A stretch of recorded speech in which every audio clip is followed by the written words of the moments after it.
எனக்கு அடுத்த பதவி ஒரு தலித் மட்டுமே இருக்க முடியும்னு சட்டமே போட்டேன். இதுவே என் கட்டளை, கட்டளையே சாசனம்னு நான் உறுதியா சொன்னேன். அதை பார்த்துதான் பாகுபலியில சீனா வச்சிருக்காங்க. ஆடே நம்ம அதைய பார்த்துதான் அன்புமணி நான் பாகுபலி படத்துல வர மாதிரி இருந்துச்சு அப்படின்னு எல்லாம் சொல்லி டிராமா பண்ணார்ல, கார்ல போயிட்டு இருக்கும்போது ஞாபகம் இருக்கா? பாகுபலி வருவாருங்க, அது வந்து மகேந்திர பாகுபலி ஆகிய நான் அப்படி சொன்ன உடனே அப்படியே அதிரும். எங்க வீட்டுல சொல்றாங்க, எங்க ஞாபகம் இருக்குங்களாங்க போன வருஷம் வண்டலூர் மாநாட்டுல இதே மாதிரிதான் அன்புமணி ஆகிய நான் நீங்க சொன்னீங்க, அவ்வளவு ஒரு 10 லட்சம் பேர் அப்படி கை தட்டினாங்க.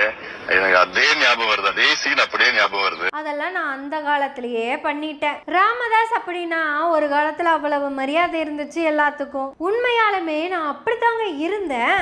தலைவர் கலைஞர் ஆகட்டும், சகோதரி ஜெயலலிதாவாகட்டும், எல்லாரும் எனக்கான மரியாதையை கொடுத்து